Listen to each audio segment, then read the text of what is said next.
നമുക്ക് ഒരു ഷോപ്പിങ്ങിന് ടൗൺ വരെ പോകാം. ചാർലിയുടെ അച്ഛൻ ഇത് പറയുമ്പോൾ ചാർലിക്ക് ഒട്ടും തന്നെ വിശ്വസിക്കാൻ കഴിഞ്ഞില്ല. ചാർലി വായിച്ചുകൊണ്ടിരുന്നപ്പോഴാണ് ഇങ്ങനെ പറഞ്ഞത്. ചാർലി വായിക്കുകയായിരുന്നെങ്കിലും ചാർലിയുടെ മനസ്സ് വായനയിലായിരുന്നില്ല. ചാർലിയുടെ മനസ്സ് ശരിക്കും ചിതറി നിൽക്കുകയായിരുന്നു. അച്ഛന്റെ വാക്കുകൾ കേട്ടപ്പോൾ ചാർലിക്ക് എന്തോ ദുരൂഹത ഈ വാക്കുകളിൽ മണക്കുന്നത് പോലെ അനുഭവപ്പെടുക തന്നെ ചെയ്തു. എങ്കിലും ഷോപ്പിങ്ങിനായി ടൗൺ വരെ പോകാം എന്ന് പറഞ്ഞപ്പോൾ അതിൽ ആകർഷനായി ചാർലി വളരെ പെട്ടെന്ന് തന്നെ ഡ്രസ്സ് മാറി പിതാവിന്റെ ഒപ്പം ഇറങ്ങി. അങ്ങനെ ടൗണിലേക്ക് എത്തി. ടൗണിലൂടെ ഒരു ഓട്ടോറിക്ഷയിൽ സഞ്ചരിച്ച് എന്റെ ക്ലിനിക്കിന് സമീപത്ത് എത്തിച്ചേർന്നു. അവിടെ വന്നപ്പോൾ അച്ഛൻ ചാർലിയോട് പറഞ്ഞു, എന്റെ ഒരു സുഹൃത്ത് ഇവിടെയുണ്ട്, നമുക്ക് അദ്ദേഹത്തെ ഒന്ന് കണ്ടതിന് ശേഷം ഷോപ്പിങ്ങിന് പോകാം. ഇത് പറഞ്ഞാണ് ചാർലിയെയും കൊണ്ട് അദ്ദേഹം എന്റെ അടുക്കൽ എത്തിച്ചേർന്നത്.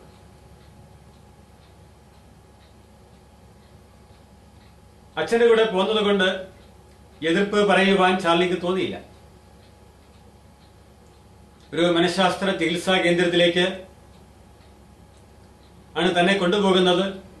തനിക്ക് മാനസികമായ യാതൊരു രോഗവുമില്ല എന്നൊക്കെ അറിയാമായിരുന്നിട്ടും ചാർലി കാര്യമായ വിയോജിപ്പ് പ്രകടിപ്പിക്കാതെ എന്റെ മുമ്പിൽ എത്തിച്ചേർന്നു.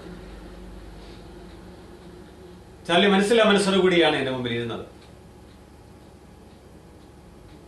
ചാർലിയുടെ അച്ഛൻ ചാർലിയുടെ പഠന സംബന്ധമായ കാര്യങ്ങൾ എന്നോട് പറഞ്ഞു. പ്ലസ് ടുവിനാണ് ഇപ്പോൾ ചാർലി പഠിക്കുന്നത്. പഠനത്തിൽ ചാർലി വളരെ പിന്നിലാണ്. ഇങ്ങനെ ചാർലിയെ സംബന്ധിച്ച കാര്യങ്ങളെല്ലാം പറഞ്ഞു. ചാർലി താൻ ഒട്ടും സഹകരിക്കുകയില്ല എന്ന ഒരു മാനസിക തീരുമാനത്തോടെ, മാനസിക വ്യാപാരത്തോടെ തന്നെ അവിടെ ഇരുന്നു. ഏതായാലും ഞാൻ ചാർലിയുടെ അച്ഛനോട് പറഞ്ഞു, പുറത്ത് അല്പസമയം വെയിറ്റ് ചെയ്യാമോ?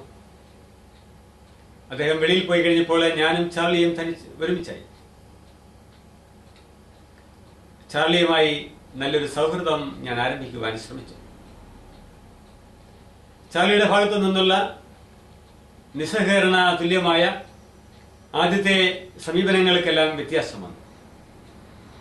തുടർന്ന് ചാർലിയുടെ പഠന സംബന്ധമായ കാര്യങ്ങളൊക്കെ ഞാൻ ചാർലിയുമായി സംസാരിച്ചു. പരീക്ഷ സംബന്ധിച്ച കാര്യങ്ങളൊക്കെ സംസാരിച്ചു. ചാർലി എന്നോട് സഹകരിക്കുവാൻ തയ്യാറായത് എനിക്ക് ഒത്തിരി ആശ്വാസമായി മാറി.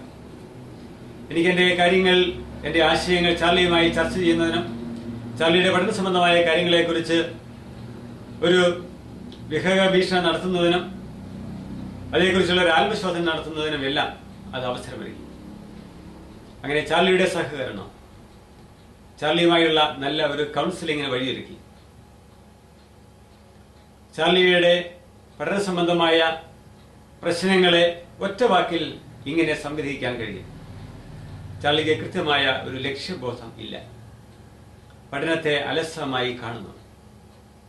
പഠനത്തിന്റെ ലക്ഷ്യത്തെ സംബന്ധിച്ചുള്ള യാതൊരു രൂപരേഖയും മനസ്സിൽ ഇല്ല. യാതൊരു പ്ലാനും പദ്ധതിയുമില്ല. ഏതായാലും ചാർലിയുടെ സഹകരണം എനിക്ക് നന്നായി ലഭിച്ചു. ചാർലി എന്നോട് നന്നായി സഹകരിച്ചു. ചാർലിയുടെ പഠനത്തെ സംബന്ധിച്ചും ചാർലിയുടെ ലക്ഷ്യങ്ങളെ സംബന്ധിച്ചും പഠനത്തിലൂടെ ചാർലിക്ക് ലഭിക്കാവുന്ന സാധ്യതകളെ സംബന്ധിച്ചും എല്ലാം നന്നായി ചർച്ച ചെയ്തു. ഏതായാലും അവസാനം ഞങ്ങളുടെ ചർച്ചയുടെ സമാപനം ചാർലി വ്യക്തമായ ഒരു ലക്ഷ്യം രൂപീകരിച്ചുകൊണ്ട് ആ ലക്ഷ്യത്തോടെ മുമ്പോട്ട് നീങ്ങാമെന്നുള്ള വാക്ക് തന്നിട്ടാണ് ചാർലി എന്റെ അടുക്കൽ നിന്ന് ഇറങ്ങിപ്പോകുന്നത്. അവൻ വളരെ സന്തോഷത്തോടുകൂടിയാണ് എന്റെ അടുക്കൽ നിന്ന് പോയത്. കാരണം കൗൺസിലിംഗിൽ എത്തുന്ന കൗൺസിലറുടെ വികാരങ്ങളെ മാനിച്ചുകൊണ്ട് തന്നെയാണ് പെരുമാറുക. അങ്ങനെയുള്ള ചർച്ചകളാണ് നടക്കുക. കൗൺസിലറുടെ മേലെ യാതൊരു ഭാരവും കെട്ടിവെക്കുന്നില്ല കൗൺസിലർ. കൗൺസിലിയുടെ മനസ്സിലെ ക്ലാവ് പിടിച്ചു കിടക്കുന്ന മേഖലകളെ തുടച്ചു വൃത്തിയാക്കി നല്ല തിളക്കമുള്ളതാക്കി മാറ്റുക മാത്രമാണ് കൗൺസിലിംഗിൽ ചെയ്യുന്നത്. അതുകൊണ്ടാണ് ചാർലിക്ക് എന്നോട് വിരോധം തോന്നാതിരുന്നത്, എന്നോട് സഹകരിക്കുവാൻ മനസ്സുണ്ടായത്. ചാർലിക്ക് ഞാൻ യാതൊരു തരം ഉപദേശങ്ങളും നൽകിയില്ല. ഉപദേശങ്ങൾ കൗൺസിലിംഗിൽ ഇല്ല.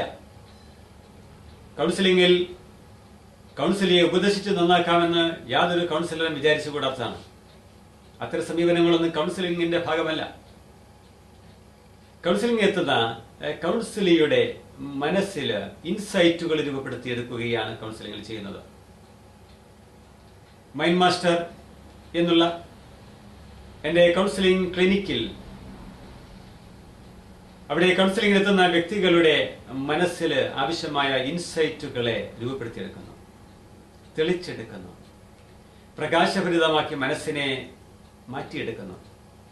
അപ്പോൾ കൗൺസിലിംഗ് പ്രകാശപൂരിതമായ ഫലമുളവാക്കുന്നു. വ്യക്തി മാറുന്നതിനും വ്യക്തിയുടെ പെരുമാറ്റം മാറ്റിയെടുക്കുന്നതിനും എല്ലാം ഇവിടെ സാധിക്കുന്നു.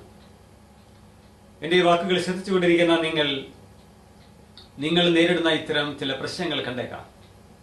ആ പ്രശ്നങ്ങളോട് മനഃശാസ്ത്രപരമായ സമീപനം അത്യാവശ്യമുണ്ടെന്ന് നിങ്ങൾ മനസ്സിലാക്കുന്നുവെങ്കിൽ അതിനുള്ള സമീപനങ്ങളിലും അതിനുവേണ്ട സഹായങ്ങളും ഞാനിവിടെ ചെയ്ത് നൽകുന്നതാണ്. നിങ്ങളുടെ സുഹൃത്തുക്കളുടെ കുട്ടികളോ സുഹൃത്തുക്കളുടെ